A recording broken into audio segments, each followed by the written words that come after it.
Ladies and gentlemen, this is DVP World. I'm your host, Benjamin Lee, and welcome aboard the Eastern Express. Now, last week was a week of elections, with Labour completely changing the political landscape in the UK and the far right in France surprisingly held back by an 11th-hour leftist coalition. But there was another election taking place at the same time that much of the international community sadly overlooked. The vote in question took place in Iran. In late May, a tragic helicopter crash killed Iranian President Ebrahim Raisi alongside the foreign minister and several other senior officials. As a result, Tehran had to hold early elections for the president. We'll be exploring this further, but first, let's find out more in our report. Moderate reformist Masoud Pezeshkian, the winner of the second round of Iran's presidential election, is set to be sworn in early next month. Pezeshkian defeated fundamentalist hardliner Saeed Jalili in the second round of elections on July 5th, winning 53.7% of the vote, while Jalili secured 44.3%. Pezeshkian's victory came amid a turnout of 49.8%, well above the record low 40% from the first round of the snap election, caused by the sudden death of previous Iranian president Ebrahim Raisi in a helicopter crash in May. Pezeshkian has been a member of parliament since 2008 and served as deputy speaker from 2016 to 2020, at a time when moderates and reformists made up the majority of the legislative body. Pezeshkian's campaign aimed to increase turnout by persuading young and disillusioned Iranians who boycotted the first round to vote in the second round. Following his victory, Pezeshkian thanked young Iranians for their help in securing the triumph. I consider your vote as a heavy responsibility on my shoulder, and I pledge to continue to be a listening ear for your words and a voice for the voiceless and rejected. He warned, however, that the Islamic Republic faces a difficult road and appealed to Iranians not to abandon him, as he will begin his presidency in a country dominated by a repressive theocracy and plagued by economic hardships exacerbated by international sanctions. The Iranian regime, established after the 1979 Islamic Revolution, has long maintained that its legitimacy derives from strong public support, which translates into high voter turnout. Consequently, weak turnout in recent elections and increasingly more frequent violent anti-system protests have undermined the legitimacy of the fundamentalist leadership. On that note, Pezeshkian has called for constructive relations with Western countries and favors reviving the 2015 nuclear deal between Iran and world powers. But he also supports the principles of the Islamic Republic and said if elected, he would follow Khamenei's policies. Iran's serious economic collapse deepened after US President Donald Trump's administration withdrew in 2018 from the landmark 2015 nuclear deal between Tehran and world powers, reimposing harsh sanctions. And now, let's take a look at the issue in greater detail.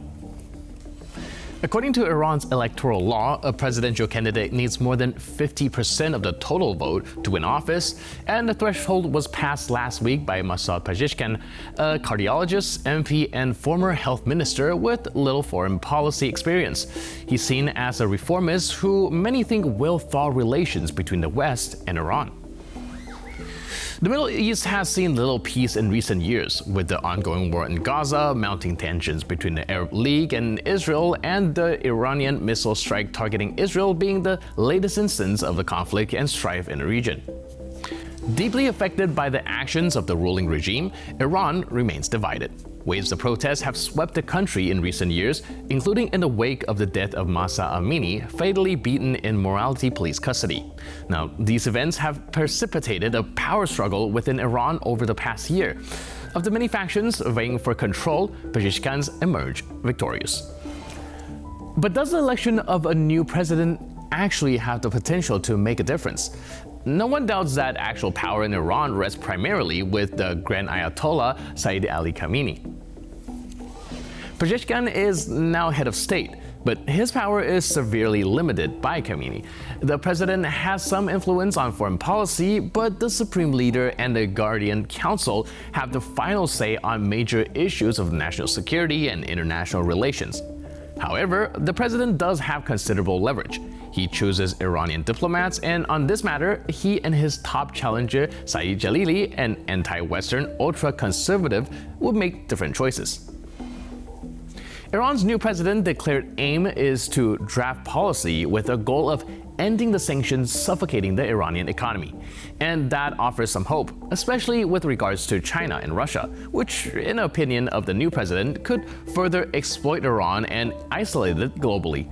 With issues mounting around its nuclear program and prospects, Tehran supplying drones to Russia for its war with Ukraine, and many more, there is a lot to be done. And while back-channeling between Washington and Tehran has brought some visible results in recent weeks, Pezeshkian remains a great unknown. And now, here to shed more light on the issue is Kaveh Hassan, a non-resident fellow at the Stimson Center. Hello, sir, and welcome to Eastern Express. Thank you so much. Thank you for having me.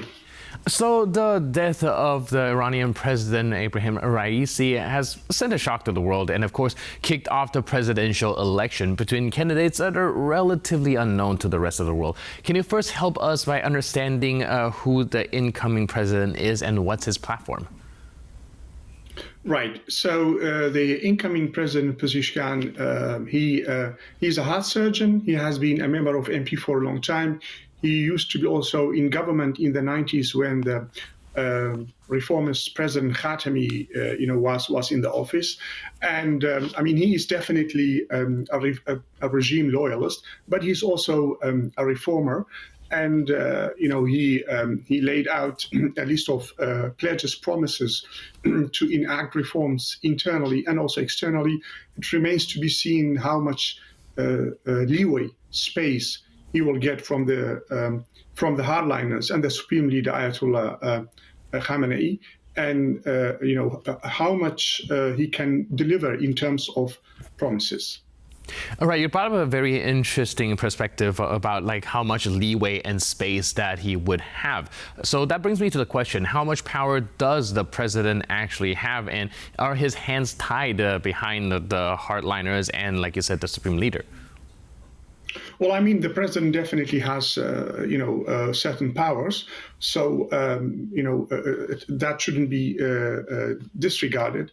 But when it comes to key strategic decision related to foreign policy, but also to certain, internal strategic directions, definitely the decision lies with a supreme leader, and also then the Supreme National Security Council, where Revolutionary Guards have quite considerable influence, and also finally the decision lies with Supreme Leader Khamenei. But I mean, also to say that the president doesn't have any power at all, I think that's not accurate either. All right, and this brings us to the foreign policy front. Like you mentioned, the supreme leader does have a lot of sway when it comes to the foreign policy, and when Pezeshkian announced his foreign policy position, we sense a little bit of mixed message here. On one hand, he does say that he wants to be more integrated to the West. On the other hand, they still don't seem to be very friendly to the United States and its allies. What direction is Iran going?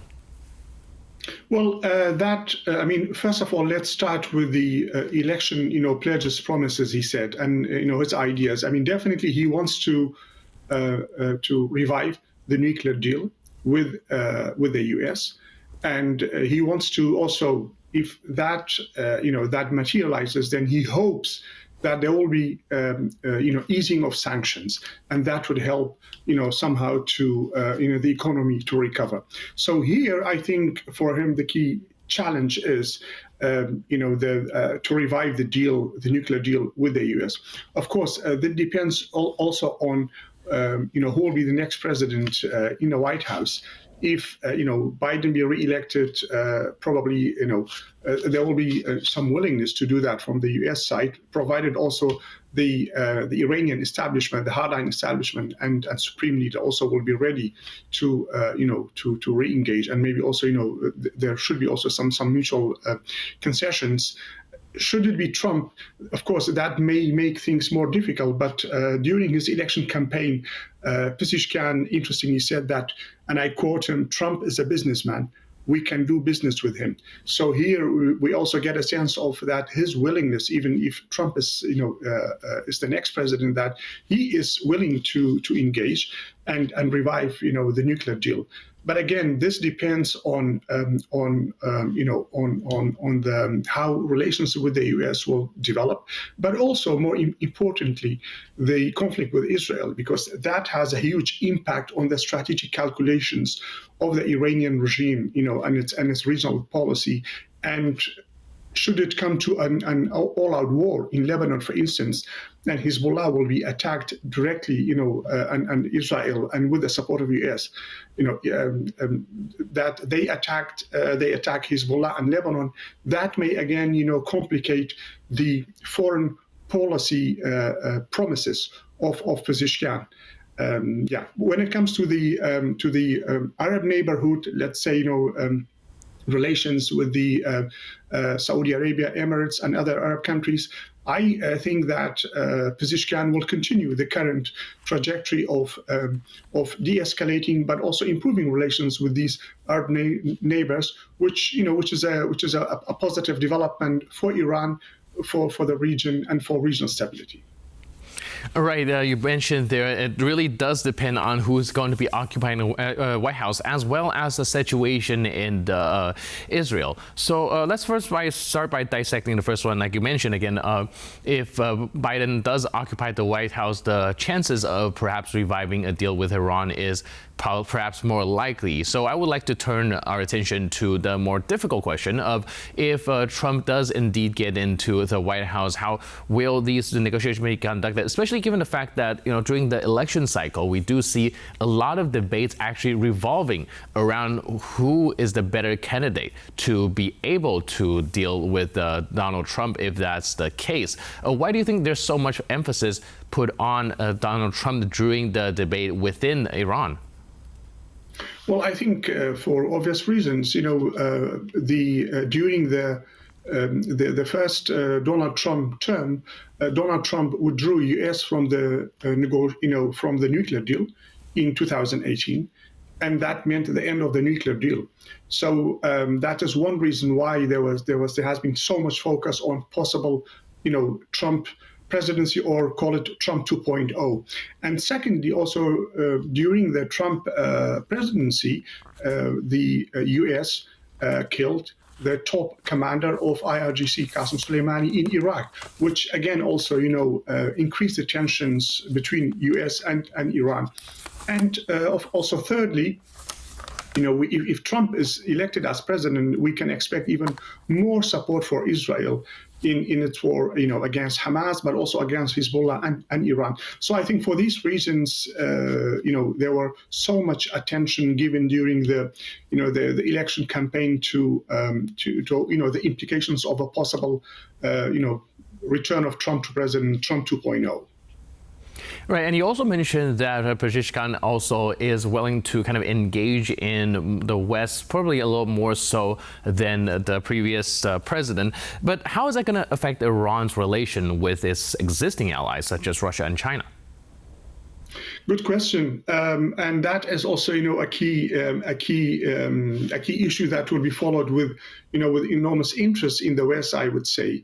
I personally, I don't think that there will be any big changes. Unlikely to be there will be any big changes in terms of strategic relations with Russia and China, because the regime and also considers these ties very strategic for their foreign policies. But the question is, to what extent will, for instance, Iran be more engaged in providing military support to Russia, particularly Russia, in this war against Ukraine? Will they continue providing drones and also maybe short-term missiles? So that remains to be seen, and then based on that, I think also, West will calibrate its policy towards the new administration in Iran. All right, and now, what about internal policy? How does the president differ when it comes to this presidency compared to the previous one, and also to his political opponent?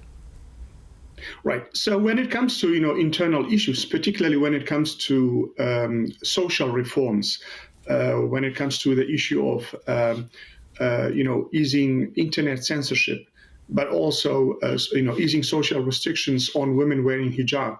Here, Pezeshkian during the election campaign clearly outlined that he would like to enact reforms.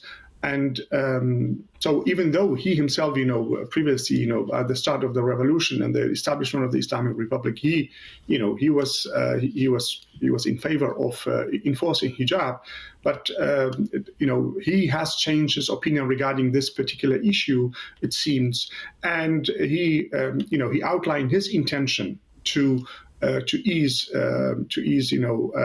social restrictions when it comes to wearing of hijab, but also to ease internet censorship.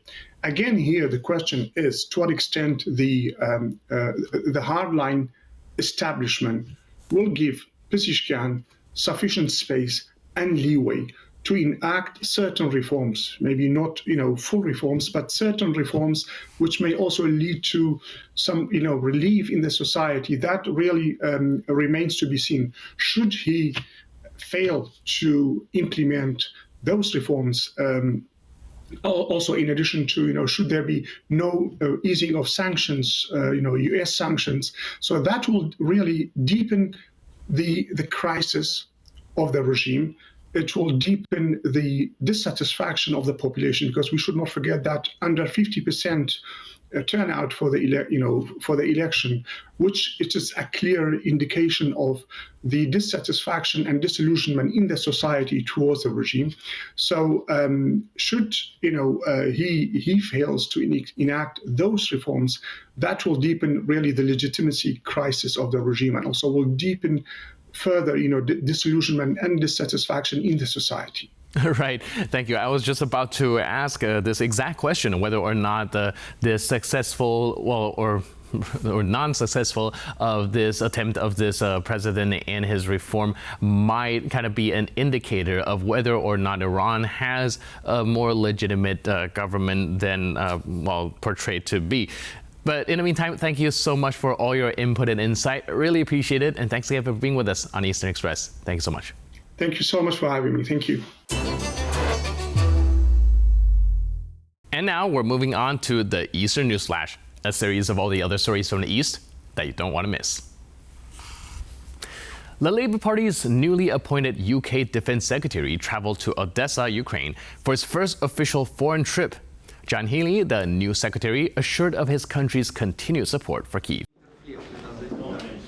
After meeting with the Ukrainian president and defense minister, Secretary Healy announced that Britain will provide Ukraine with a new aid package, including more artillery guns, 250,000 rounds of ammunition, and nearly 100 precision-guided rocket launchers. He also pledged to accelerate military aid to Ukraine, granted by the previous British Conservative government in April, which is due to arrive within the next 100 days. Under the previous Conservative government, the UK provided nearly $10 billion in military aid to Ukraine since the beginning of Russia's full-scale invasion in 2022. Healy's trip to Odessa came on the same day as the foreign and defense ministers of the new Dutch right-wing government visited Kiev and also pledged strong support for Ukraine's war effort. Viktor Orban, the Prime Minister of Hungary, having freshly returned from his controversial trip to Moscow, was then on his way to Beijing. Budapest claims that the visit is aimed at discussing peace possibilities for Russia and Ukraine. The Hungarian government did not announce the visit before Orban's arrival. However, airline trackers showed that the Hungarian military government plane was en route from Budapest to Beijing, a plane often used to transport the country's prime minister. In May, Chinese President Xi Jinping visited Hungary. Orban, who as Hungary's prime minister holds the rotating presidency of the Council of the EU, was sharply criticized by other EU leaders for traveling to Moscow to meet with President Vladimir Putin. Orban described his trip as an attempt to end the war between Russia and Ukraine. Brussels and Ukraine swiftly reassured the public that Orban was not speaking on behalf of either the EU or Kiev. A group of Chinese soldiers arrived in Belarus to take part in a joint anti-terrorist training. The news comes days after Belarus, a key ally of Moscow, officially joined the ranks of the Shanghai Cooperation Organization led by China and Russia. The drills are aimed at exchanging best practices, coordinating Belarusian and Chinese units, and laying the foundations for further development of Belarusian-Chinese relations in the field of joint military training. The exercises will be held in Belarus from July 8th to July 19th. Belarus has supported Russia's aggression against Ukraine, but has not involved its own soldiers directly. Chinese leader Xi Jinping voiced his support for Russia over its full-scale war with Ukraine, saying on the sidelines of a recent SCO summit that China has always been on the right side of history. While China officially maintains a neutral stance towards Russia's full-scale war in Ukraine and denies providing lethal aid, Beijing and Moscow continue to further strengthen their ties.